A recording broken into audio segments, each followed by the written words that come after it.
Sehat. Waras. Alhamdulillah.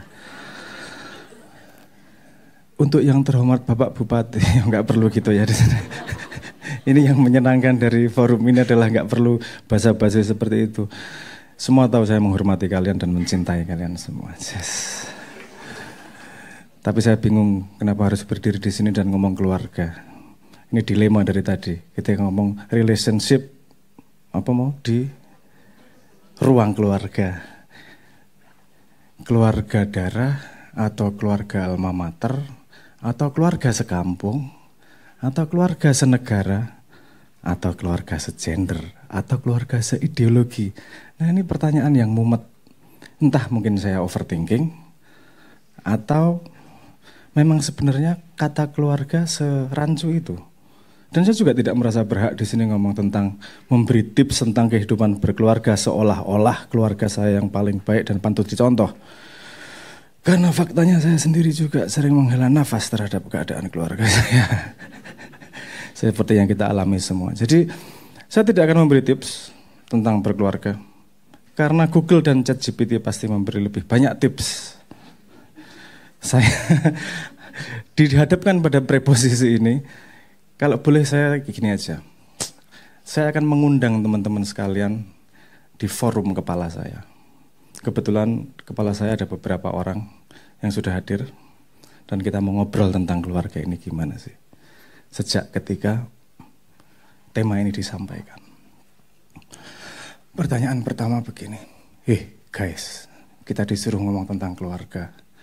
Satu orang tertawa, tahu apa kamu soal keluarga?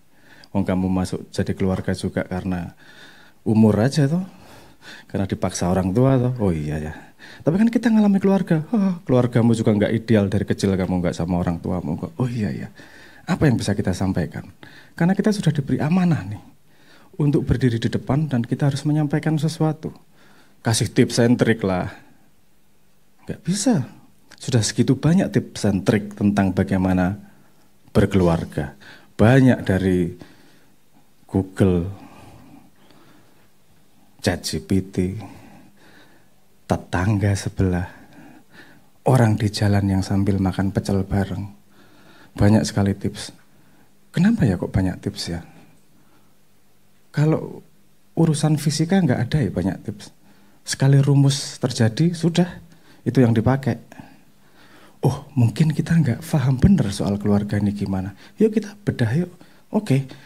Coba kita cari fundamentalnya, hubungan antar keluarga. Di situ ada beberapa kalimat yang bisa dibedah. Pertama hubungan, baru kemudian keluarga.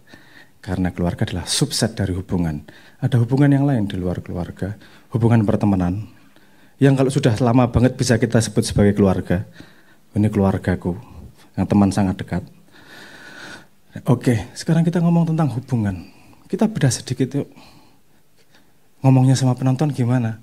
Udah suruh dengerin kita ngobrol aja. Oke, sip. Gimana? Apa itu keluarga? Apa itu hubungan? Hubungan itu interaksi antara dua entitas. Hubungan antar sel bisa nggak? Oh bisa, itu hubungan. Hubungan antar atom bisa nggak? Itu hubungan. Itu hubungan. Kita ngomong itu atau gimana? Loh, ruwet coy. Itu terlalu ruwet. Ini hubungan antar manusia, kita mulai dari agen manusia aja. Oke, berarti yang kita bahas adalah hubungan antar manusianya. Untuk bisa memahami itu berarti kita harus memahami manusia. Tapi manusia kompleks loh. Kita ambil saja area dari manusia yang bisa kita teliti untuk bisa menerjemahkan apa sih sebenarnya hubungan. Oke, gimana? Kalau yang namanya hubungan, pertama, kita ambil level abstraksi pada manusia. Artinya manusia satu pasti berhubungan dengan manusia lain. Kita anggap manusia dengan dirinya sendiri nggak ada hubungannya. Gitu aja dulu ya. Oke. Satu manusia dengan manusia yang lain. Apa syaratnya terjadi hubungan satu manusia sama yang lain? Ini kan sama-sama society. Hubungan satu dengan manusia yang lain, 1, 2, 3, dan banyak. Oke. Ada syarat utama dalam hubungan. Pertama, dari orang yang berhubungan harus ada sesuatu yang sama. Karena kalau semuanya beda, susah berhubungan. Satu ngomong pakai bahasa Arab, satu ngomong pakai bahasa Swahili. Susah sekali berhubungan. Kecuali hubungannya adalah pakai bahasa fisik. Kaplok mukanya, semua orang di dunia nggak perlu bahasa untuk bisa membalas dengan kaplokan. Tapi itu ya bukan yang kita bicarakan. Oke, kita ngomong tentang persamaan. Dari dua manusia harus ada persamaan untuk bisa membangun hubungan. Buktinya apa? Coba lihat yang pacaran. Kalau deketin pasangannya, pasti cari yang sama. Dek, senengnya apa? Pecel lele. Saya juga loh. Kamu senang nonton film apa? Horor. Wah, aku seneng banget ya habis itu. Apa ya film horor ya? Udah seperti itu. Oke, itu menarik. Ketika awal-awal hubungan, kita anggap satu kasus itu coba kita teliti. Yang dimajukan adalah persamaan. Kalau persamaan menyediakan apa sih? Oh, persamaan itu kemudian menyediakan ilusi, dalam tanda petik ilusi karena belum terjadi. Menyediakan harapan atas stabilitas. Aku tidak perlu menjelaskan semua hal, kamu akan paham. Tapi jangan lupa, tidak ada satupun manusia yang sama. Pasti ada bedanya. Contohnya gimana? Coba lihat kalau pacaran. Kalau awal-awal pasti mesra. Karena dua-duanya menunjukkan kesamaannya. Lama-lama perbedaannya keluar. Wah, ternyata kentutnya bau juga ya. Ini mulai individu yang membedakan ini mulai muncul nih. Terus kemudian harus di-manage nih. Kita harus menyamakan diri terus, mengubah diri kita agar selalu sama dengan pasangan. Atau kita jadi sangat unik agar berbeda dengan pasangan. Nah, kita sebenarnya sudah melakukan, manusia sudah melakukan secara naluriah bahwa kita ada drive utama dalam manusia, bahwa manusia pengen stabilitas, tapi nggak stabil banget. Perlu ada surprise dan perlu ada ribet-ribet sedikit dalam tanda petik untuk menyediakan ketidakpastian. Karena yang stabilitas prediktif 100% itu membosankan. Tapi kalau ribut terus, itu juga mencapekkan. Saya nggak tahu bahasanya apa ya. Membagongkan. Nah, ribut terus tiap hari. Ngapain kita bareng isinya ribut terus? Emang ada backup penelitiannya? Ada penelitiannya. Untuk pasangan yang paling bertahan lama, itu biasanya rasionya 1 sampai 10. 1-10. Satu keributan dari 10 yang disetujui. Kalau lebih tinggi, 21 gitu, bosen pasti. Tapi kalau terlalu rendah, 2:3 gitu, pecah keluarganya. Karena terlalu banyak keributan. Rasionya sekitar 1:6, 1:10. Oke. Kita harus percaya penelitian, Po. Ya kan nggak ada yang lain kok. Itu dulu aja dipercaya. Sebagai informasi awal. Tentu kita tabrakin sama pengalaman kita. Oh, ternyata benar juga. Karena sesuatu yang disebut romantis, hampir semua orang menyukainya. Tapi apa sih isinya romantis? Apakah setiap memberi bunga itu romantis? Kadang-kadang justru memuakkan. Klise banget sih. Kenapa kok menjadi klise?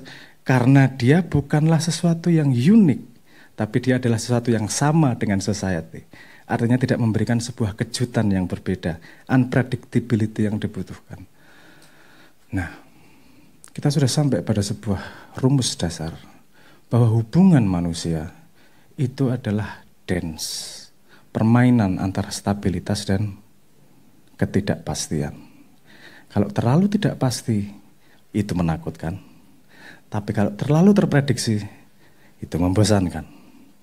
Oke, menarik. Terus kemudian apa hubungannya dengan keluarga?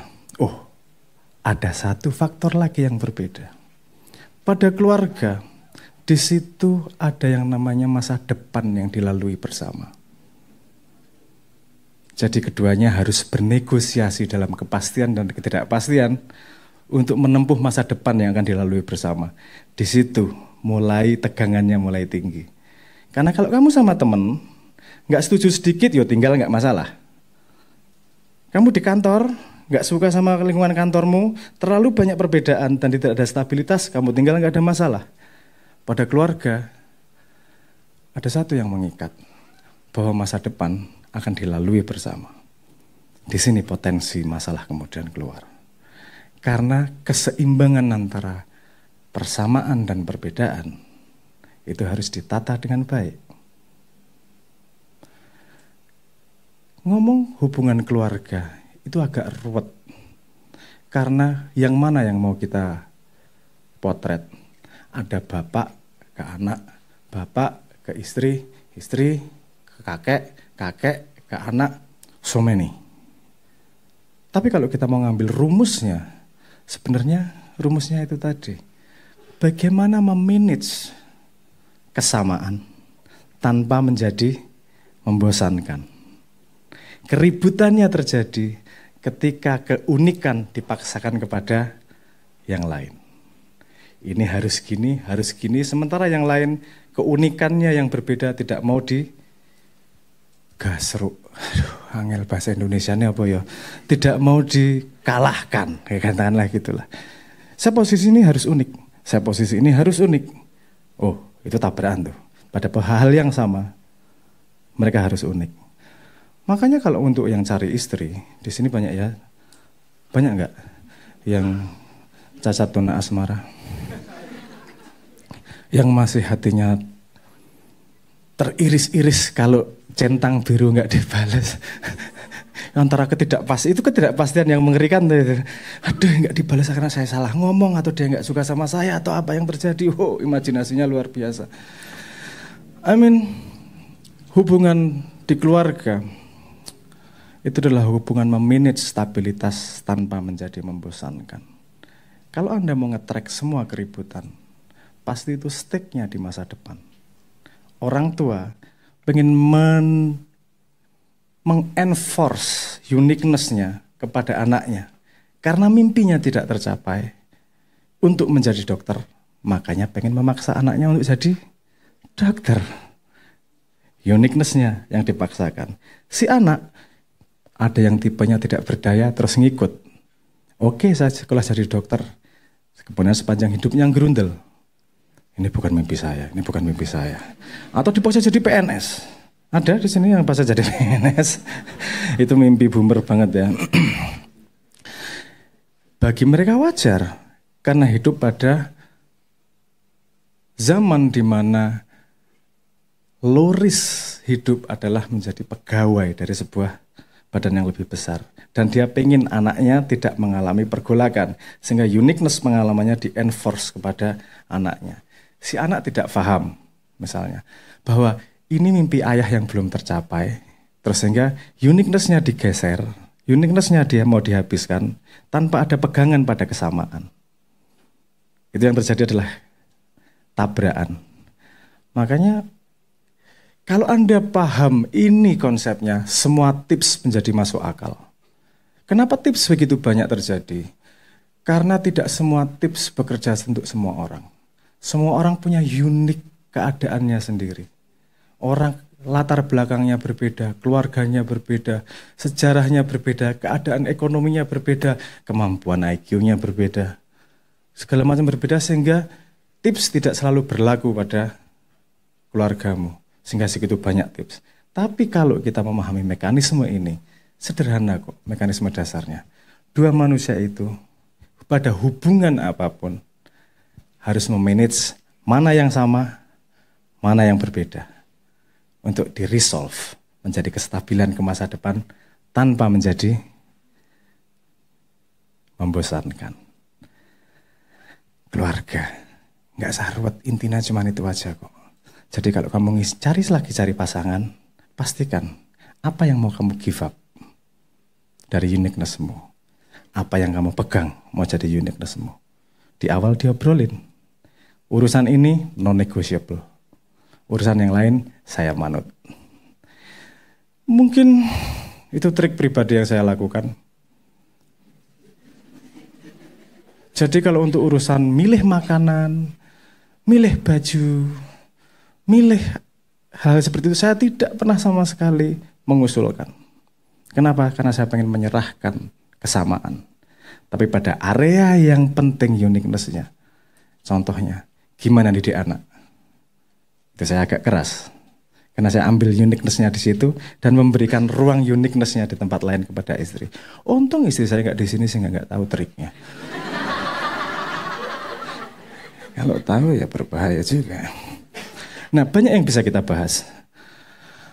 Saya tidak berani memberi tips berkeluarga karena masalah orang pasti berbeda-beda. Nuansnya pasti berbeda. Dan tidak cukup ngobrol 15 menit untuk bisa memecahkan masalahmu. Ya karena saya bukan wali dan bukan nabi.